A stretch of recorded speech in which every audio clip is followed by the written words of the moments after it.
Hello, I was watching somebody's workshop tour video on YouTube the other day, and I saw a couple of really good looking bits of kit on there that I fancied for myself, so I managed to go and get them online, and they've been delivered. The first one being this Warco combined belt and disc sander in one unit.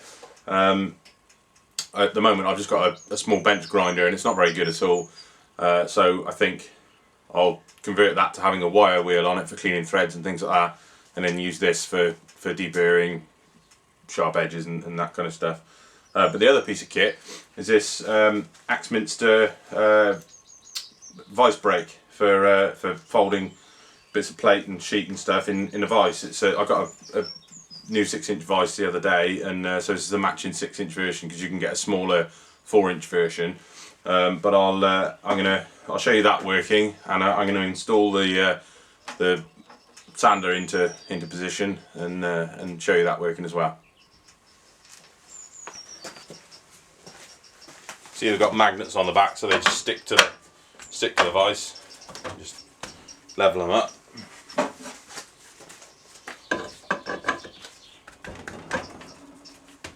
Yeah, it's as simple as that, and then you just put your piece of whatever in there.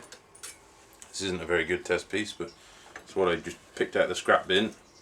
And then obviously if you mark it wherever you want the fold, it's quite easy to line that mark up with the sharp edge on this this blade here, and then it's easy to just look in the side and just go slightly beyond the bend you want, and there you go. It's as easy as that.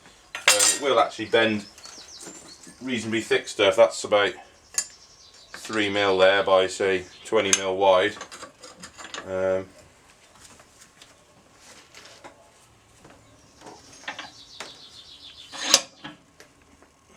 Yeah, no trouble. And it'll go up to quite a,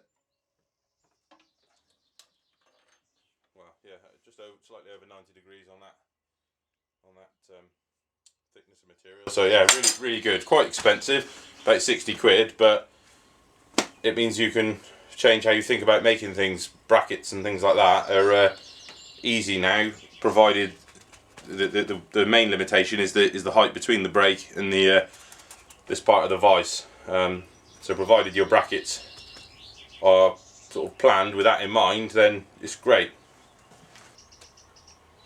The chap in the video where I got the idea for the belt sander had mounted it on the door of his workshop, and I think that's actually a really good idea for me, because I've pretty much run out of space inside without having a big rejig of stuff, which is going to come. So for now I'm just going to mount it on the door as well.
I put this mark on the door because I don't want to come any way to the right of this because it will foul with stuff that's already on the bench there. So, but I want to be as close to that as possible because the sander's quite heavy, so I don't want it out that left hand side of the door because it will be putting extra strain on the door and the hinges. So it'll be something like that, and then I'll put a strut down underneath.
Right, well there it is. That turned out alright. It's nice and sturdy on there, and it doesn't seem to have affected the door at all because it's a fair bit of a weight, this thing, but I'll just do a bit of sanding and show how it works.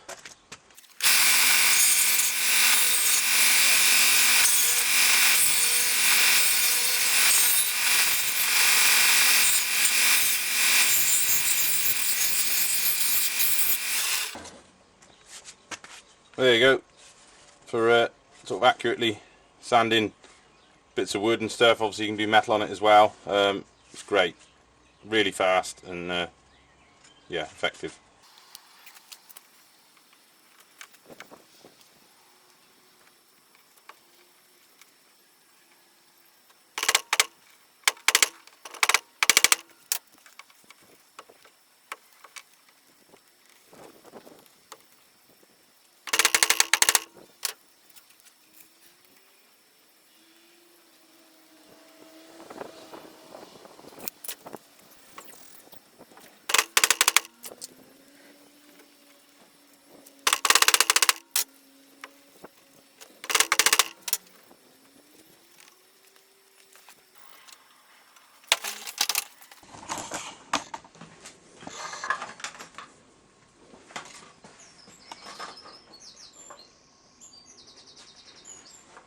Well, that was a bit of luck. The door still closes and everything clears, so I think that's going to be a good job. Thanks for watching. Cheers.